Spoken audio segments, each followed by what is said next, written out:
continue lecture of this sex determinations.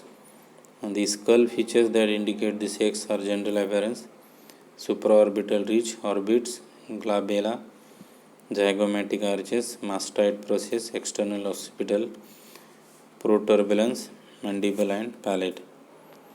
So you can see this observation between male and female. Definitely the male skull is looking as a large and a female is small.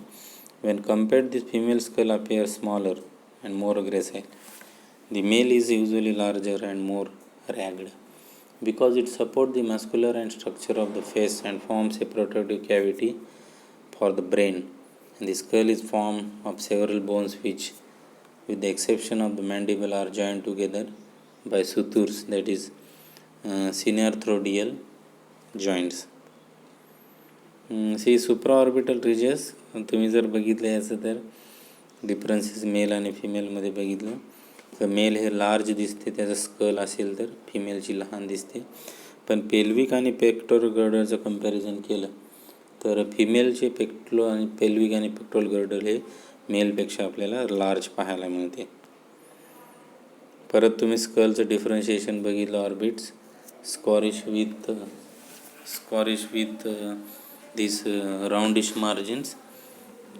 फिमेलमध्ये बघितलं राऊंडिश with sharp margins आपल्याला पाहायला मिळते. The sex determination from the pelvic morphology.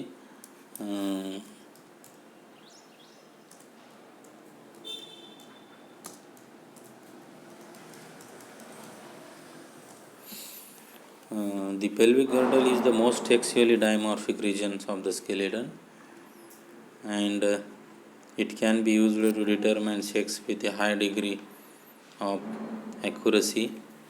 The sexual dimorphism of the pelvis is primarily the result of reproductive mechanics and is not readily apparent until the adolescence.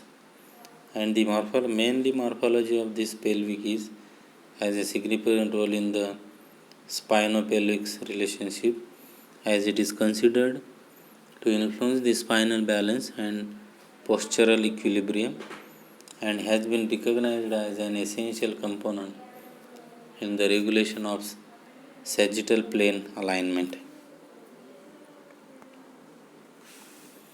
And this fixed pelvic alignment is lie with your back on the floor in a neutral position with your legs bent and toe facing towards. This fixed pelvic alignment is there.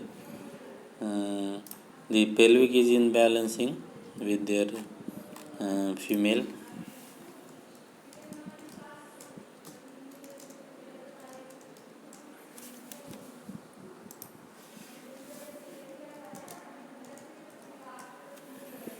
And this mastoid processes is the larger, more blunt in male and small, more pointed in the female.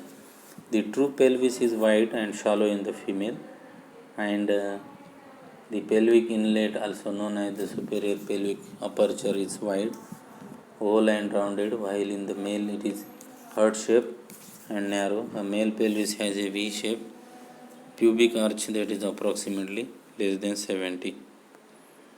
You can see this skull of this male and female is differences, and definitely the differences is the male pelvis is narrower and less flared, exhibiting an oval or heart shape, pelvic inlet, and the angle of the pubic arch is less than 90 degrees.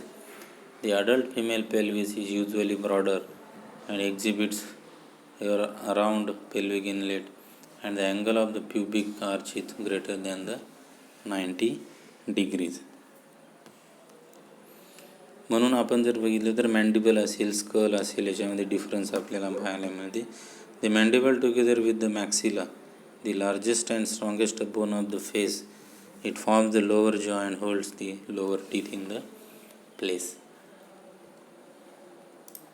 The female pelvis is wider than the males because women have wider hips than men, because their pelvis must allow for the birth of the larger brained babies, and traditionally the human pelvis has been considered and emotionally comprised between birthing and walking upright. A wider pelvis would comprise efficient the bipedal locomotion. मग जर आपण याची study जर करायला गेली तर याच्यामध्ये आपल्याला difference पाहायला मिळते आणि तो डिफरन्स जर आपण बघितला तर मेल आणि फिमेलमध्ये आपल्याला थोडासा फरक जाणवत असतो. म्हणून सेक्स डिटर्मिनेशन बघितलं तर पेल्विक आणि पेक्टोरल गर्डल्समध्येच आपल्याला थोडासा फरक किंवा थोडासा परिणाम आपल्याला पाहायला मिळू शकते.